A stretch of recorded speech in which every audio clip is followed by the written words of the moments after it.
Gubernur Jambi Al-Haris mengharapkan kepengurusan Forum Pembauran Kebangsaan dan Forum Kerukunan Umat Beragama terus berkontribusi dalam memperkuat dan meneguhkan keharmonisan dan kerukunan, kedamaian, tentram dan aman sehingga situasi di Provinsi Jambi selalu kondusif. Hal tersebut disampaikan Al-Haris pada pengukuhan FPK Provinsi Jambi periode 2022-2024 dan pengukuhan FKUB Provinsi Jambi periode 2022-2027 yang bertempat di Auditorium Rumah Dinas Gubernur Jambi pada Selasa 22 November 2022. Menurut Al-Haris, kedua forum ini yaitu FKP dan FKUB dihadirkan oleh negara sudah diperhitungkan tugas dan fungsinya masing-masing, di mana FKP fokus kepada kerukunan, pemuka adat serta pemuka etnis antar ras dan suku yang berbeda. Sedangkan FKUB untuk para tokoh agama, sehingga jika kedua pemuka forum ini sudah bekerja beserta jajarannya, maka Jambi akan aman dan semua program pemerintah bisa terlaksana dengan baik. Al-Haris juga mengucapkan terima kasih dan penghargaan kepada para pimpinan agama dan tokoh agama, pimpinan organisasi pembauran kebangsaan, pemuka adat dan suku yang hadir. Kehadiran para tokoh agama dan pemuka adat serta pemuka etnis berkumpul dalam sebuah forum pada satu ruang dan waktu dikatakan Al-Haris menunjukkan bahwa keharmonisan dan kerukunan umat beragama serta interaksi sosial antar ras, etnis dan suku yang berbeda di Provinsi Jambi telah terwujud dengan baik. Al-Haris mengharapkan sikap penerimaan yang baik dan saling menghargai dan berintegrasi dalam kemajemukan agama, ras, suku, dan etnis di Provinsi Jambi terus terbina, terjaga, dan terpelihara dengan baik sebagai upaya untuk mewujudkan kerukunan, ketentraman, dan ketertiban dalam kehidupan bermasyarakat, berbangsa, dan bernegara. Kita minta pada mereka bahwa keberadaan mereka haruslah mereka menyatukan antar etnis, antar agama Jambi ini, menyatu mereka semuanya, menciptakan Jambi yang kondusif, Jambi yang aman, Jambi yang tentram, yang bahagia bagi warga masyarakatnya, dan hal-hal yang konflik kecil bisa dihilangkan, yang besar bisa dikecilkan sehingga tidak menjadi masalah-masalah, terutama kita pastikan bahwa Jambi aman, nyaman, kondusif. Al-Haris meminta kepada para tokoh agama, para pemuka adat dan etnis agar terus bergandengan tangan menjaga negeri ini dari disintegrasi, bekerja sama merawat kerukunan dan toleransi masyarakat demi kehidupan yang kondusif serta harmonis.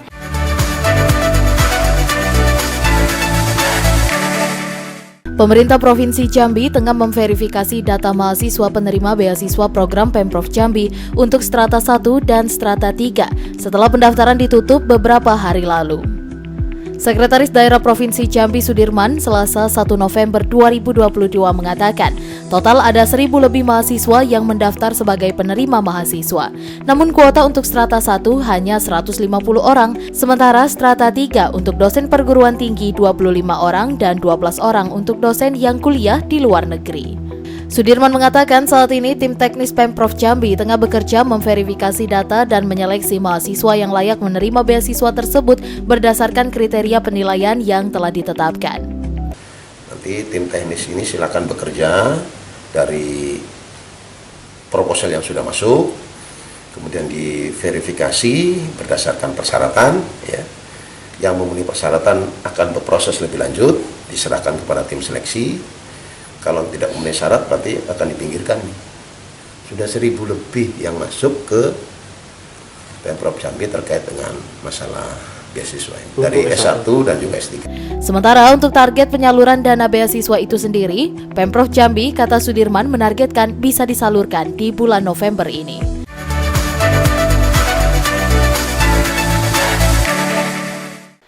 Jambore Kader PKK tingkat Provinsi Jambi dengan mengusung tema Bergerak Bersama Mewujudkan Keluarga Pelopor Perubahan Menuju Jambi Mantap tahun 2024 resmi dibuka oleh Sekretaris Daerah Provinsi Jambi Sudirman pada Rabu 23 November 2022 pagi.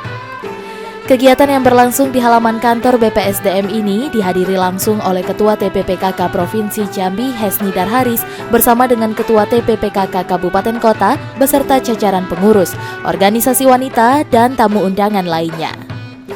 Dalam kesempatan ini, Sekda Sudirman sangat mengapresiasi perhelatan Jambore ini menjadi wadah bersama untuk memfasilitasi temu antar kader PKK Kabupaten Kota seprovinsi Jambi. Diselenggarakannya Jambore ini guna meningkatkan kebersamaan dan mempererat jalinan persaudaraan dan juga untuk meningkatkan kualitas sumber daya kader PKK sebagai kader yang berprestasi, jujur, handal, dan bertanggung jawab. Oleh karena itu, Sudirman berharap agar Jambore kader PKK ini mampu memotivasi kader PKK dalam memperkuat peran keluarga serta mencari solusi bersama dengan mitra kerja, termasuk perangkat daerah terkait, agar program dan kegiatan yang dilaksanakan dapat menyentuh langsung dan merangkul masyarakat hingga ke pelosok desa guna pemberdayaan keluarga. Oleh karena itu, pembinaan PKK ini difokuskan pada pendidikan keluarga. Kita sadar betul bahwa kondisi sekarang keluarga itu menjadi peran penting karena banyak sekali kenakalan remaja, perbuatan asusila, menyimpang itu munculnya dari pendidikan yang ada di keluarga. Oleh karena itu PKK harus bisa mendorong kembali peran keluarga. Ya.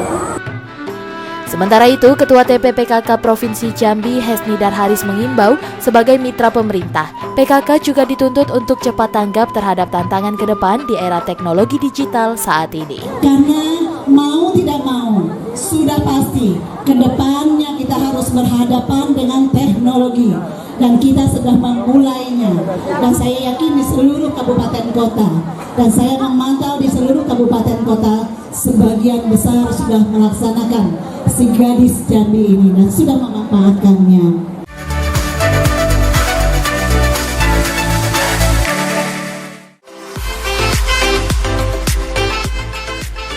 Musyawarah Cabang atau Muscap ke-8 Himpunan Wira Swasta Nasional Minyak dan Gas Bumi atau Hiswana Migas Jambi dimulai dengan mengusung tema meningkatkan kinerja secara profesional dalam kebersamaan untuk mencapai target yang maksimal.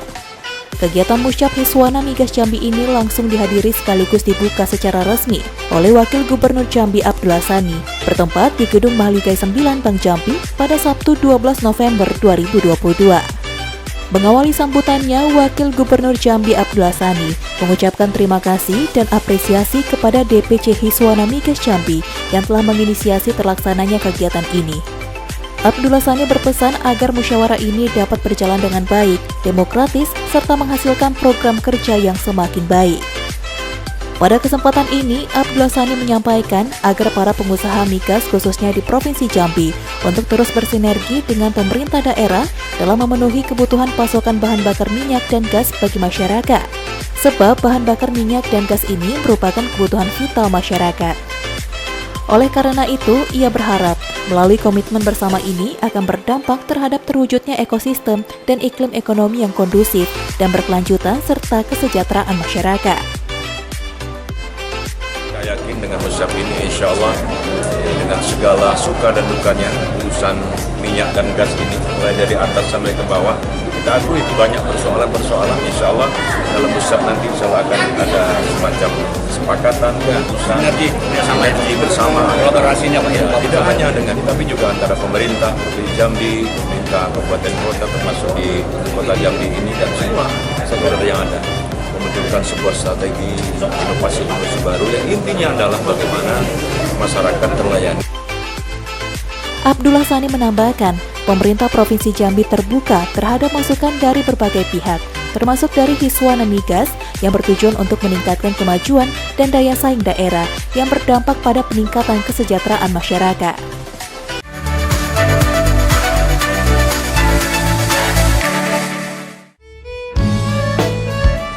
Lembaga Adat Melayu atau LAM Jambi menggelar acara seminar nasional buku muatan lokal atau Daras Adat Melayu Jambi dengan tema Hilang Adat, Hilang Harga Diri, Hilang Harga Diri, Hilang Tua, Hilang Tua, Hilang Berkah, Hilang Berkah, Menuai Musibah.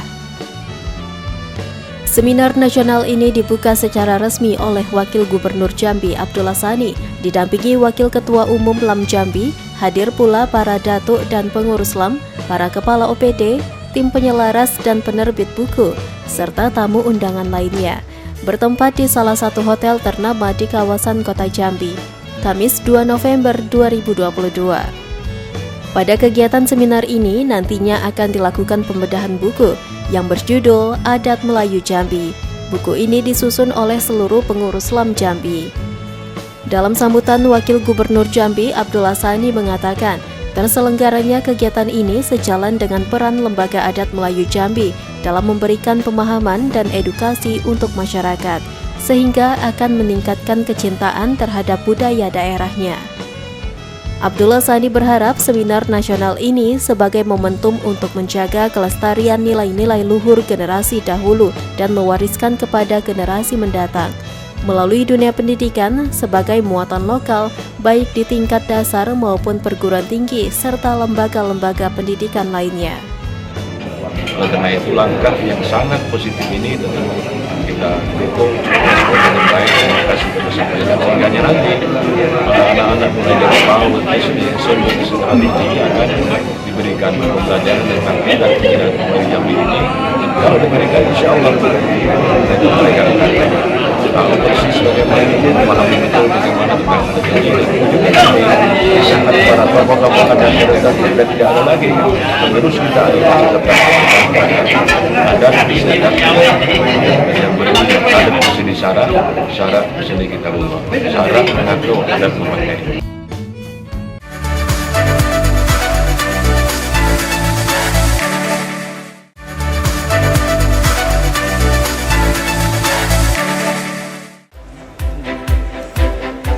Wakil Gubernur Jambi Abdullah Sani hadiri pelantikan pengurus Serikat Media Cyber Indonesia Provinsi Jambi dengan masa bakti 2022-2027 pada Sabtu 19 November 2022 bertempat di Aston Jambi Hotel. Dalam pelantikan pengurus Serikat Media Cyber Indonesia Provinsi Jambi, dihadiri juga anggota DPR RI Sultan Adil Hendra sebagai Ketua Dewan Pembina SMSI Provinsi Jambi, Wakil Ketua Umum SMSI Provinsi Jambi Yono Daryono, anggota Dewan Pembina SMSI Provinsi Jambi Ar-Rahman, serta tamu undangan lainnya. Dalam kesempatan tersebut, Abdullah Sani, Wakil Gubernur Jambi mengucapkan selamat dan mengharapkan dengan suksesnya pelantikan SMSI Provinsi Jambi ini bisa menjadi mitra pemerintah Provinsi Jambi. Harapannya tentunya dengan dilantiknya ini, insya Allah SMSI akan menjadi mitra pemerintah untuk bagaimana melaksanakan pembangunan di Provinsi Jambi ini. Kalau ada orang bilang tanpa agama mau jadi apa, tanpa ilmu seperti apa, tanpa media apa katanya. Karena bagaimanapun baik secara positif bagaimana untuk menyampaikan informasi-informasi apa yang direncanakan pemerintah, apa yang sedang dia akan jalankan, tidak ada kata lain media lah sebagai saluran.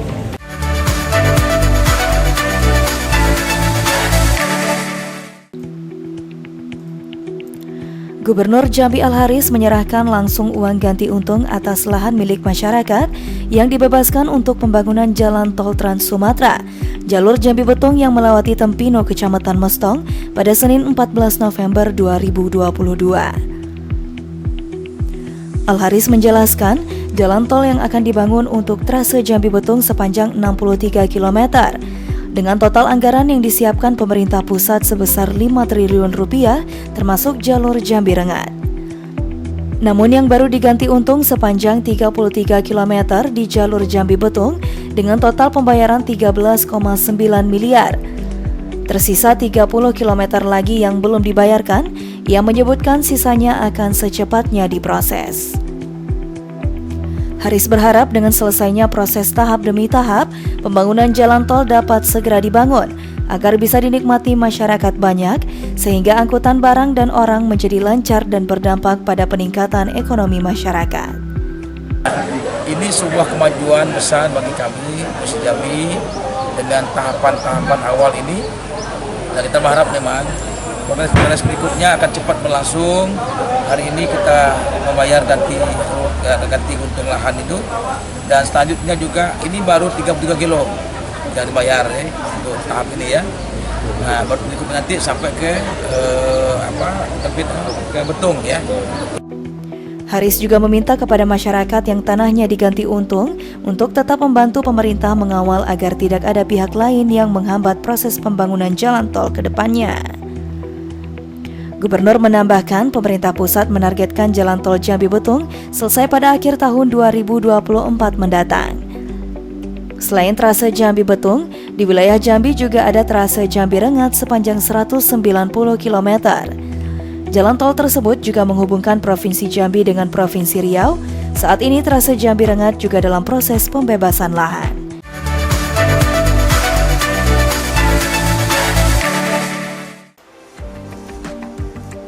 Gubernur Jambi Al-Haris memantau langsung progres perbaikan Jalan Suwakandis menuju Talang Duku, Kecamatan Kumpe Ilir, Kabupaten Muaro Jambi, Selasa 15 November yang sebelumnya rusak berat.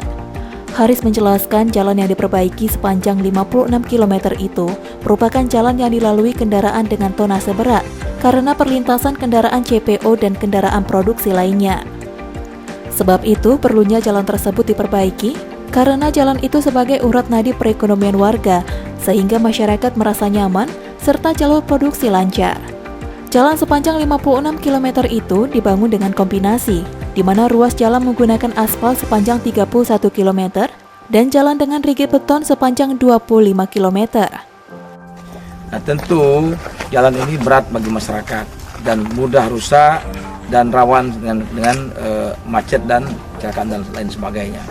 Karena itu tentu semua orang menambahkan jalan yang lancar, jalan yang mulus, tidak ada kemacetan, debu tidak ada, sehingga masyarakat itu nyaman, juga pengguna kendaraan juga merasa nyaman, dan produksi juga akan bisa lancar nantinya.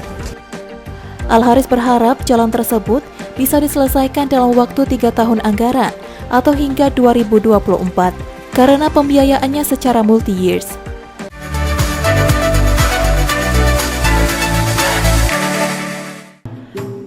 Gubernur Jambi Al-Haris hadiri sekaligus menyaksikan prosesi pelantikan ketua beserta jajaran pengurus PWPGMNI Provinsi Jambi untuk masa bakti 2022 hingga 2027. Pelantikan yang digelar di Auditorium Rumah Dinas Gubernur Jambi tersebut dilakukan langsung oleh Ketua PB PGMNI Pusat Heri Purnama pada Sabtu 5 November 2022. Prosesi pelantikan berlangsung hikmat dan lancar dengan dihadiri para pejabat di lingkup Pemprov Jambi, pejabat Kemenak Jambi, Ketua PGRI Jambi, beserta tamu undangan lainnya. Dalam kesempatannya, Gubernur Al-Haris mengapresiasi kepengurusan PWPGMNI Provinsi Jambi sebagai wadah silaturahmi dan komunikasi antar guru madrasah sekaligus ruang diskusi untuk menyampaikan aspirasi, ide, masukan, dan gagasan kepada pemerintah. Al-Haris berharap PWPGMNI Provinsi Jambi dapat menjadi wadah bagi guru-guru madrasah di Provinsi Jambi untuk mengangkat harkat dan martabatnya guru-guru madrasah. Nah, makanya perlu saya kira dengan adanya beliau hadir, itu banyak hal yang positif yang ke depan bisa beliau buat untuk guru madrasah Indonesia ini. Pertama kesejahteraannya, mungkin juga jaminan status mereka sebagai ASN dan sebagainya lah. Nah, dan negara mesti hadir untuk mereka saya kira, tapi itu butuh perjuangan yang panjang. Maka ini perlu dengan hadirnya PGMI pada hari ini, insya Allah mudah-mudahan ada wadah yang berjuang konsisten untuk mengangkat harkat dan martabat guru di Indonesia ini.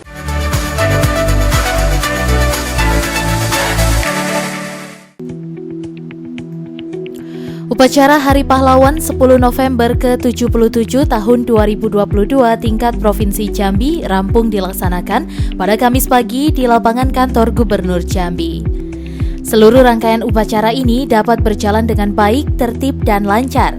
Sebagai inspektur upacara yakni Komandan Korem 042 Garuda Putih Brigjen TNI Supriyono, turut hadir yaitu Wakil Gubernur Jambi Abdullah Sani, Sekretaris Daerah Sudirman, para unsur pimpinan Forkopimda, serta seluruh PNS lingkup Pemprov Jambi.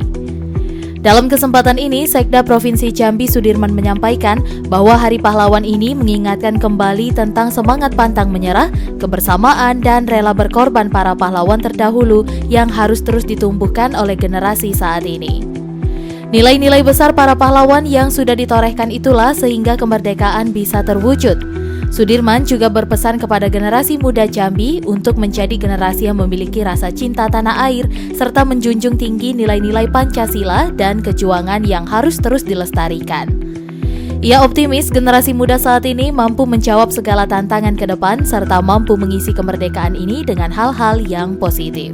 10 November terus kita gemakan dalam upaya kita mengingatkan kembali nilai-nilai besar para pahlawan yang sudah ditorehkan untuk bangsa ini, sehingga kemerdekaan bisa terwujud dan tentunya tugas kita untuk mengisi kemerdekaan.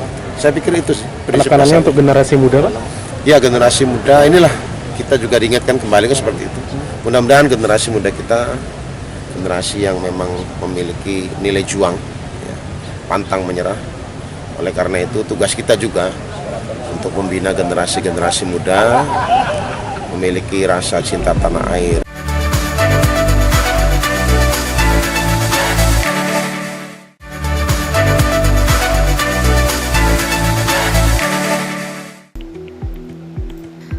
Pemerintah Provinsi Jambi tengah mempersiapkan segala fasilitas termasuk tenaga medis di Rumah Sakit Raden Matahir Jambi agar bisa sepenuhnya melayani pasien gagal ginjal akut pada anak. Saat ini rumah sakit plat merah tersebut belum bisa menjadi rumah sakit rujukan pasien gagal ginjal akut pada anak karena masih minimnya fasilitas, salah satunya pelayanan cuci darah. Sekretaris Daerah Provinsi Jambi Sudirman, Selasa 1 November 2022 mengatakan, pihaknya tengah mengajukan Rumah Sakit Raden Matahir Jambi sebagai rumah sakit rujukan pasien gagal ginjal akut, sembari memenuhi kesiapan fasilitas dan tenaga medis. Harus ditetapkan dulu Rumah Sakit Matahir sebagai rumah sakit rujukan dan disampaikan karena ada beberapa fasilitas yang harus dilengkapi. Ya, harus beberapa fasilitas dilengkapi. Kemarin saya sudah diskusi dengan Dinas Kesehatan sama rumah sakit untuk segera ditetapkan status Rumah Sakit Matahir sebagai rumah sakit rujukan untuk gangguan ginjal akut pada anak itu. Sudirman juga menjelaskan ada 4 kasus gagal ginjal akut pada anak di Provinsi Jambi, di mana 3 orang meninggal dunia dan 1 anak masih dalam perawatan di Rumah Sakit M. Jamil, Padang. Pemprov Jambi juga sudah mengeluarkan surat edaran ke Kadinkes dan rumah sakit di kabupaten kota serta apotek agar sementara tidak memberikan obat sirup sesuai edaran pelayanan kesehatan Kementerian Kesehatan.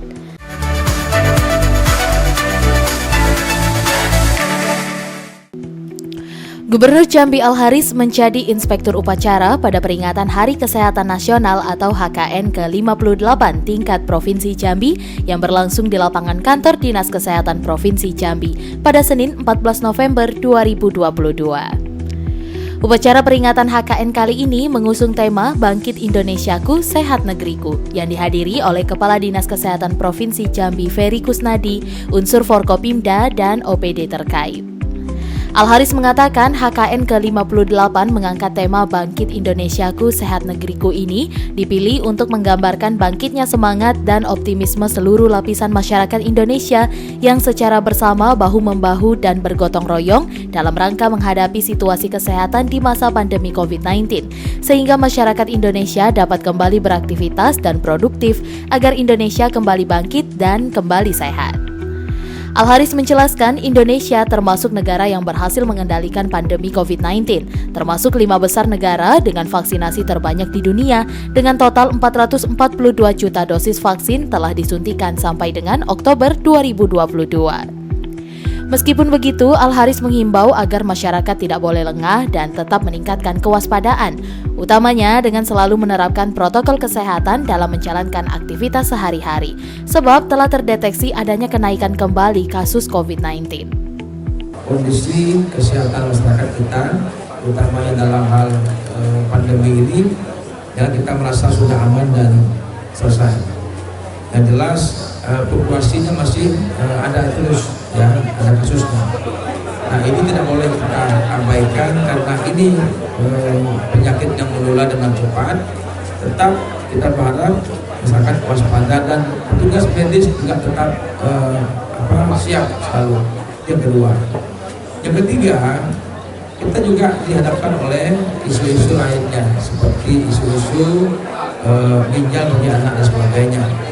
Nah ini juga menjadikan momen ataupun menjadikan kita selalu siap Dalam sambutan Menteri Kesehatan Republik Indonesia yang dibacakan oleh Gubernur Jambi Al-Haris, disebutkan bahwa saat ini sedang melakukan transformasi sistem kesehatan yang berfokus pada 6 pilar untuk mewujudkan masyarakat yang sehat, mandiri, produktif, dan berkeadilan. Sekaligus sebagai bentuk kesiapan pemerintah dalam menghadapi masalah kesehatan di masa yang akan datang.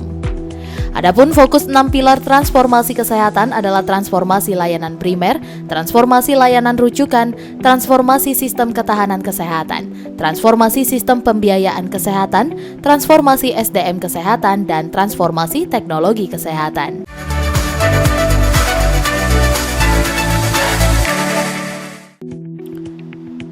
Kegiatan Sarasehan Nasional Istri Wali Kota se-Indonesia yang diselenggarakan Asosiasi Pemerintah Kota Seluruh Indonesia atau APEKSI pada Kamis 24 November 2022 dihadiri oleh Sekda Provinsi Jambi Sudirman.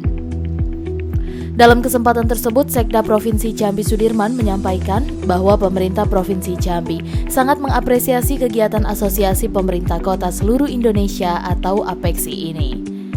Selain itu, Sudirman juga menuturkan bahwa kegiatan Sarasehan Nasional Istri-Istri Wali Kota se-Indonesia ini juga merupakan penggerak pertumbuhan ekonomi yang terjadi saat ini. Agenda Sarasehan Istri Wali Kota se-Indonesia. Kami atas nama pemerintah provinsi mengapresiasi kegiatan ini. Ini adalah kegiatan silaturahmi para istri wali kota se-Indonesia. Ada dampak ikutan dari kegiatan ini, dari sisi ekonomi, dari sisi kegiatan, dari sisi pemberdayaan. Semakin banyak wali kota, istri-istri yang hadir di Jambi, beserta kru-krunya, tentunya ini mendapatkan bagian dari upaya kita untuk menggerakkan ekonomi. Samping itu, kita juga mengapresiasi karena istri-istri wali kota ini kan ada juga yang PJ, ada juga yang baru, ada juga yang sudah senior. Paling tidak para istri tentunya diberikan pemahaman yang sama terkait dengan tugas pokok dan fungsinya, tidak hanya sebagai istri wali kota, tetapi juga dia sebagai ketua PKK, ketua Dharma Warga, ketua Dekranasda, termasuk.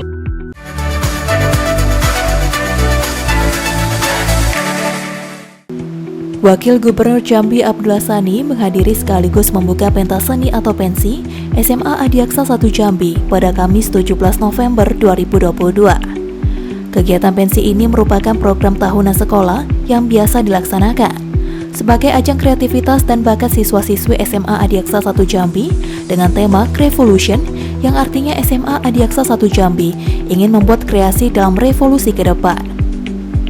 Dalam sambutannya, Abdullah Sani menyampaikan apresiasi kepada pihak sekolah atas penyelenggaraan pensi SMA Adiaksa 1 Jambi dalam rangka menggali dan mengasah potensi yang dimiliki peserta didik. Wagub menuturkan bahwa pentas seni merupakan perpaduan harmoni dari sistem pendidikan serta seni budaya yang menjadi ajang pertunjukan bakat dan kreativitas di dalam mempersembahkan keanekaragaman khasanah seni budaya Nusantara. Melalui pensi ini, Abdullah Sani berharap kepada peserta didik untuk selalu bangga di dalam memperkenalkan dan mengembangkan potensi diri dalam karya pertunjukan olah seni dan budaya. Bahwa yang dimilikinya adalah merupakan aset bagi kita semuanya, karena bagaimanapun pada akhirnya akan menambah khasanah daripada kesenian dan budaya yang ada di Provinsi Jambi ini. Sekali lagi terima kasih untuk itu, dan karenanya apa? Karena bagaimanapun itu juga akan menjadikan bagian ciri kualitas sumber daya Malaysia yang ada. Dia cerdas, dia terdidik, tapi juga dia berbudaya, beragama, beragama. Terima kasih, mudah-mudahan kebersamaan ini akan diteruskan, dan insya Allah ini bisa menjadi kawan dan rakyat. Mudah-mudahan akan lebih besar lagi, dan akan lebih motivasi masyarakat banyak dalam rangka menumbuh kebanggaan bakat dan minat pada anak-anak kita dari sumber terus. Abdullah Sani menambahkan bahwa pemerintah Provinsi Jambi akan selalu mendukung program-program sekolah demi memantapkan kualitas sumber daya masyarakat Provinsi Jambi. Rian Cencen, JEK TV, melaporkan.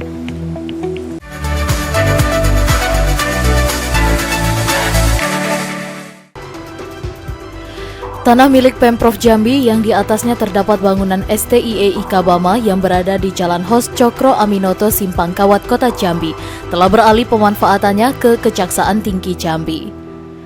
Hal itu dengan telah dilakukannya penandatanganan dan penyerahan hibah barang milik daerah berupa tanah milik pemerintah Provinsi Jambi kepada Kejaksaan Tinggi Jambi pada bulan Juni lalu. Dengan telah dihibahkannya aset tanah milik Pemprov ke Kejati itu, maka pihak Yayasan Ikabama diminta untuk mengosongkan lokasi tersebut.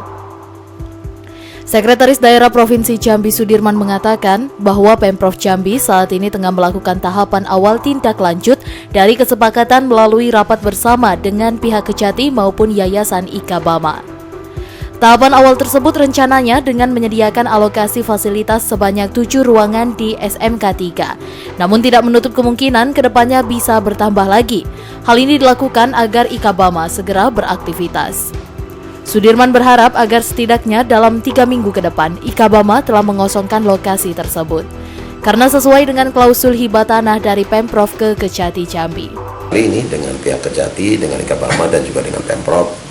Jadi tahapan awal Pemprov nanti menyediakan alokasi ruangan di SMK 3. Itu rencana tahapan awal 7 ruangan dulu, karena yang tersedia 7 ruangan, mudah-mudahan nanti Januari bisa ditambah lagi 5 ruangan. Itu untuk fasilitas awal agar Ikabama bisa segera beraktivitas.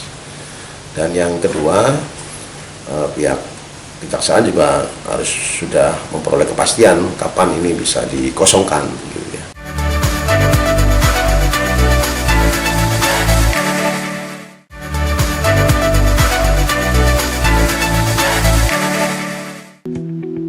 Gubernur Jambi Al-Haris resmi menandatangani SK Penetapan Upah Minimum Provinsi atau UMP Jambi tahun 2023 sebesar Rp2.943.000. Angka tersebut naik 9,04% dari UMP tahun 2022.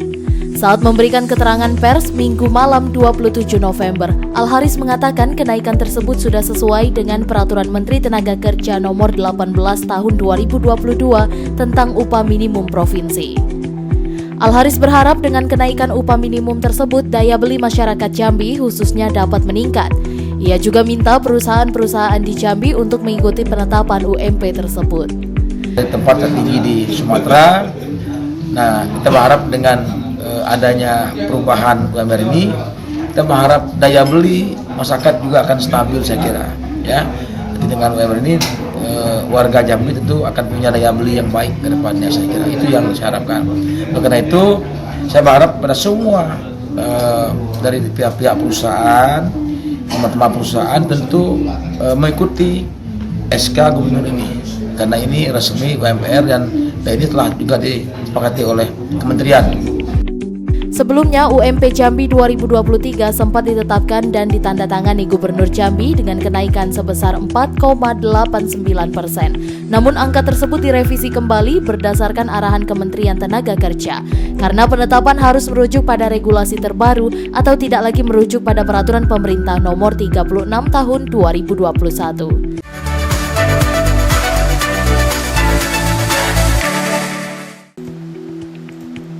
Gubernur Jambi Al-Haris mengatakan, Hari Krida Pertanian menjadi momentum penguatan produk pertanian unggulan agar Provinsi Jambi mampu memenuhi kebutuhan pangan untuk daerah sendiri.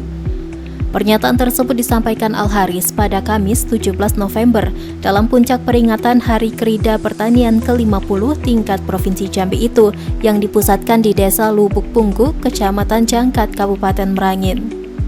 Selain itu, Hari Krida Pertanian juga momentum menghargai para petani, peternak, pegawai, dan pengusaha yang bergerak di bidang pertanian.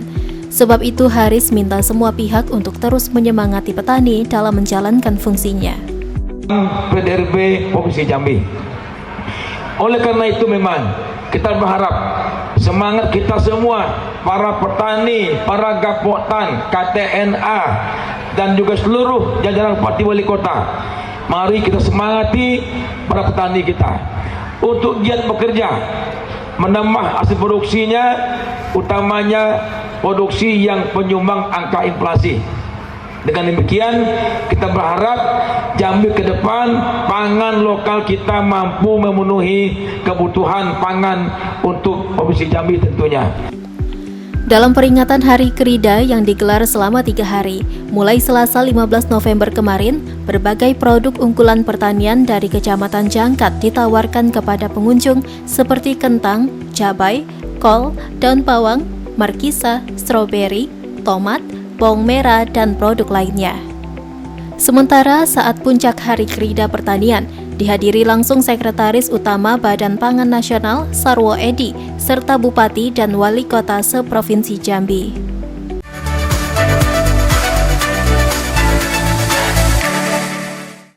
Dalam kegiatan launching Pasar Angso Duo Siap Jadi Digital dengan menerapkan sistem scan barcode atau QR Code Indonesia Standar atau KRIS, turut dihadiri Sekda Provinsi Jambi Sudirman, Wali Kota Jambi, Kepala Perwakilan PI, Kepala Pasar Angso Duo, Perwakilan OJK Jambi, dan Regional Transaction and Consumer Head.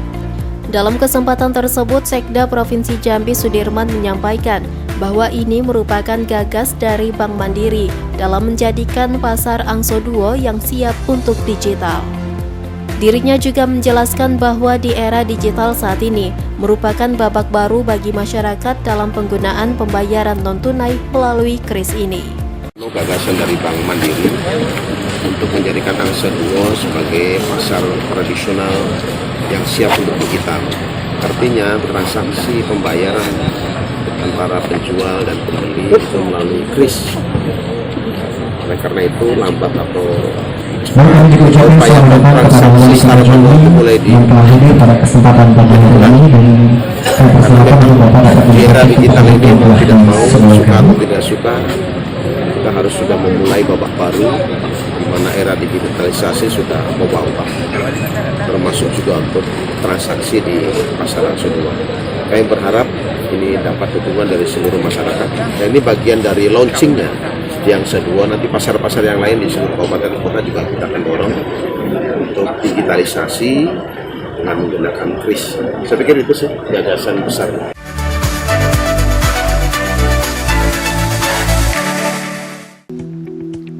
Pertemuan tahunan Bank Indonesia 2022 dibuka oleh Presiden Republik Indonesia Joko Widodo secara virtual dari Jakarta yang diikuti oleh Kantor Bank Indonesia Perwakilan Provinsi di seluruh Indonesia bersama unsur Forkopimda, perbankan, dan tamu undangan lainnya.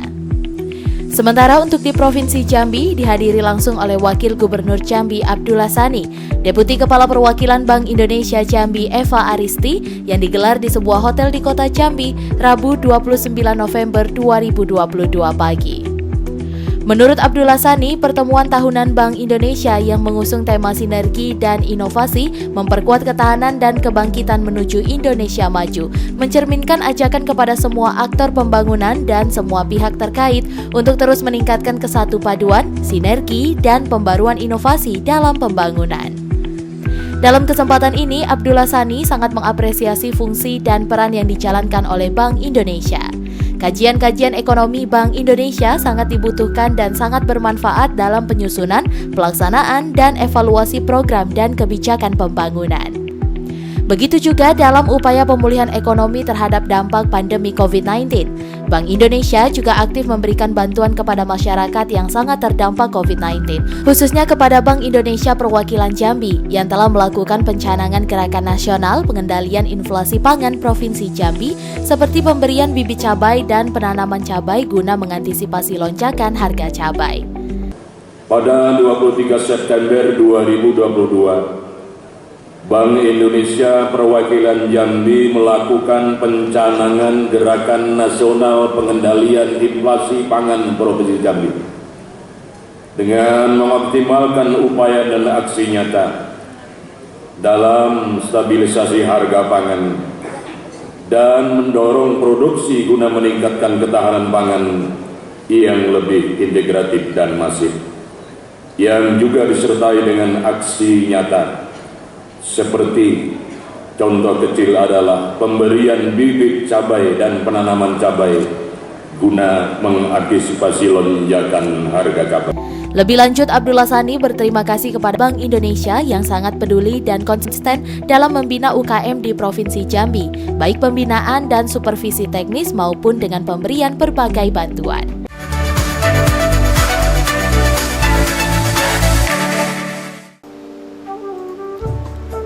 Pelatihan menenun bagi remaja dan dewasa putus sekolah dalam program pendidikan kecakapan wirausaha atau PKW Tekun Tenun di Provinsi Jambi yang merupakan program dari Kementerian Pendidikan dan Kebudayaan, Riset dan Teknologi selesai dikelar. Ketua Dekranasda Provinsi Jambi Hesnidar Haris usai menutup pelatihan tersebut Jumat 25 November mengatakan, kegiatan tersebut sebelumnya dimulai sejak 3 Oktober 2022 lalu dan diikuti 150 peserta usia 15 hingga 25 tahun yang putus sekolah. Hesnidar berharap setelah mendapatkan pelatihan, peserta bisa menjadikan ilmu menenun menjadi peluang usaha mereka ke depan. Sebab menurutnya, perajin tenun di Jambi masih minim. Dan kita berharap ke depannya anak-anak remaja ini akan benar-benar meneruskan tekun tenun ini dan menjadi karya tenun di Provinsi Jambi yang nanti tentu saja kita harapkan menjadi peluang usaha untuk anak-anak ini ke depannya. Tapi masih tentu saja perlu lanjutan sehingga anak-anak ini benar-benar menjadi mahir dalam menenun. Karena memang tenun perajinnya di Provinsi Jambi ini masih kurang. Hesnidar menambahkan, untuk peralatan menenun juga telah diberikan oleh Kementerian Pendidikan dan Kebudayaan, Riset dan Teknologi. Sementara untuk pendampingan dan hasil produksi tenun para peserta itu tetap menjadi tanggung jawab Dekranasda. Sebelumnya, kegiatan yang bertujuan untuk mengurangi angka pengangguran itu dibuka langsung oleh Ibu Negara Iriana Jokowi di Auditorium Rumah Dinas Gubernur Jambi. Program tersebut melibatkan 6 provinsi, yakni Jambi, Nusa Tenggara Timur, Nusa Tenggara Barat, Bali, dan Sumatera Selatan.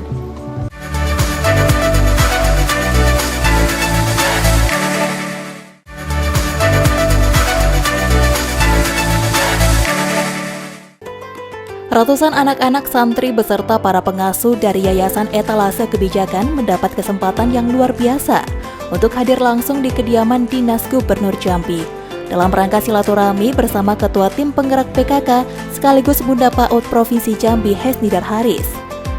Acara yang diadakan oleh istri Gubernur Jambi ini bertujuan untuk berbagi bersama dalam bentuk peduli dan perhatiannya kepada anak-anak yang kebanyakan anak yatim piatu tersebut. Hesnidar Haris mengatakan anak yatim adalah amanah yang Allah berikan kepada umat manusia.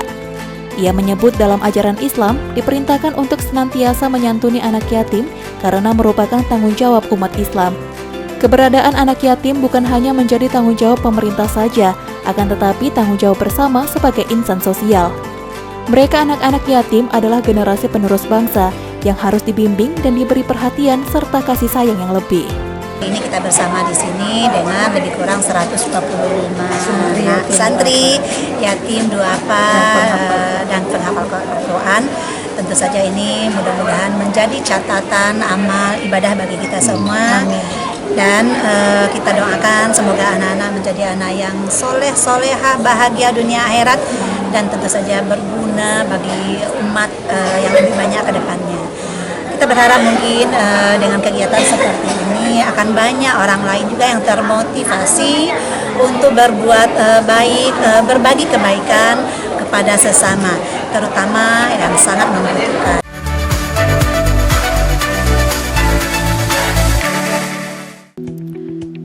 Pemerintah Provinsi Jambi meluncurkan bantuan sosial bagi nelayan di 2 kabupaten di Jambi, yakni Kabupaten Tanjung Jabung Barat dan Kabupaten Tanjung Jabung Timur, dampak dari penyesuaian harga bahan bakar minyak atau BBM. Di Kabupaten Tanjung Jabung Barat, nelayan yang menerima bansos sebanyak 3.407 orang, dan di Kabupaten Tanjung Jabung Timur sebanyak 2.593 orang. Total anggaran yang disiapkan Pemprov Jambi sebesar 4,5 miliar lebih. Gubernur Jambi Al-Haris saat launching bansos bagi nelayan di Kabupaten Tanjung Jabung Barat Minggu 6 November mengatakan masing-masing nelayan akan menerima bantuan sebesar Rp759.000 untuk 3 bulan, yakni Oktober, November, dan Desember. Bantuan disalurkan dalam 2 tahap melalui kantor pos. Untuk bulan Oktober diberikan awal November dan bantuan November dan Desember akan kembali disalurkan di akhir November ini. Pada penyaluran pertama, nelayan menerima per bulan Rp253.000 dan penyaluran kedua setiap nelayan menerima Rp506.000. Nah, maka di sini ada bantuan yang kita berikan. Yang pertama adalah bantuan untuk nelayan, ya, yang sehari-hari bekerja untuk mencari ikan, dan karena kenakan BBM berdampak pada mereka beli BBM yang agak mahal. Yang kedua juga ada bantuan kepada nelayan berupa alat tangkap dan alat jebol sebagainya. Nah, tujuannya ini jelas dari Dumisake kita ingin agar nelayan kita ini punya sarana yang cukup baik. Kalau ketika mereka punya peralatan yang cukup baik, kita berharap produksinya bisa meningkat. Ya, kita harapkan. Jadi dengan itu mudah-mudahan bantuan ini bisa berguna untuk nelayan kita, dan maka untuk menambah produksi dan menambah aktivitas mereka dalam bekerja sehari-hari. Ya, itu aja. Ya, saya siap membantu mereka dan hanya nama kuota. Dalam kesempatan itu, Gubernur Jambi Al-Haris juga menyerahkan secara simbolis bantuan alat tangkap ikan bagi kelompok nelayan dan peralatan pemasaran bagi kelompok pemasar hasil perikanan. Al-Haris berharap para nelayan yang menerima bantuan baik bansos maupun peralatan dapat memanfaatkan untuk kelancaran pekerjaan.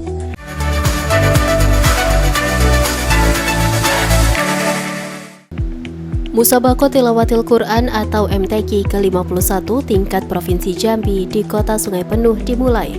Lomba seni membaca Al-Quran tahunan ini dibuka secara resmi oleh Gubernur Jambi Al-Haris pada Senin 31 Oktober 2022 malam. MTQ ke-51 tingkat Provinsi Jambi di Sungai Penuh ini diikuti 1.214 peserta yang terdiri dari kafilah, pelatih, dan ofisial. MTQ ini melombakan sebanyak 11 cabang. Dalam kesempatan itu, Gubernur Jambi bersama seluruh bupati dan wali kota yang hadir melakukan pemukulan beduk sebagai pertanda dimulainya MTQ di Sungai Penuh. Al-Haris dalam sambutannya mengapresiasi seluruh pihak, baik pemerintah kota Sungai Penuh maupun kepada seluruh bupati dan wali kota seprovinsi Jambi yang telah mengirimkan kafilahnya serta dukungan masyarakat, sehingga kegiatan MTQ ke-51 di Sungai Penuh ini berlangsung sukses. Al-Haris juga menyampaikan bahwa prestasi Provinsi Jambi pada MTQ tingkat nasional 2022 di Kalimantan Selatan lalu cukup membanggakan, yakni masuk 10 besar tingkat nasional. Oleh sebab itu, Al-Haris berharap pada MTQ ke-51 tingkat Provinsi Jambi 2022 di Kota Sungai Penuh ini dapat melahirkan kafilah Jambi yang semakin berkualitas. Mari kita nilai semua anak-anak kita ini dengan adil, dengan cermat, karena beliau aset kita yang kelak kita harapkan mewakili Provinsi Jambi di tingkat nasional ataupun event-event lainnya. Mudah-mudahan semakin hari MTQ kita semakin berkualitas, semakin menunjukkan bahwa MTQ adalah perlombaan yang menguatkan iman kita dan semakin cintanya kita pada Al-Quran dan cabang-cabang lainnya. Al-Haris menambahkan tahun depan Provinsi Jambi akan menghadapi 2 event besar. Pertama, pelaksanaan MTQ ke-52 di Kabupaten Sarolangun, dan Jambi juga menjadi tuan rumah seleksi Tilawatil Quran atau STQ tingkat nasional. Ia berharap kedua event ini dapat terlaksana dengan sukses.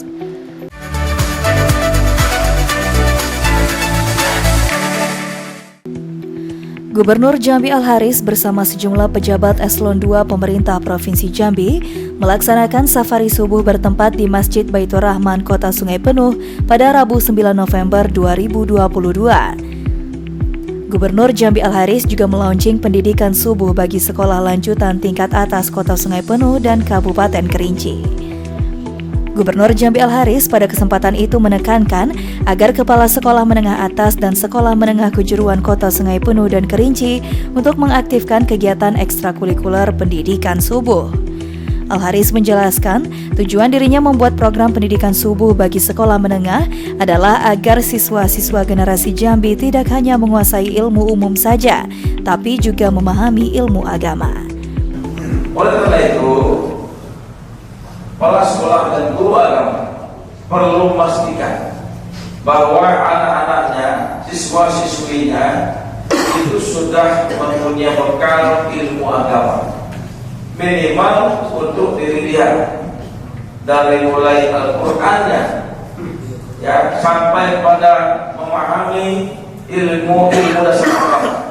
hukum-hukum sholat, sah dan batalnya, wudhu dan sebagainya, termasuk juga dalam keluarga. Minimal itu dulu, ya.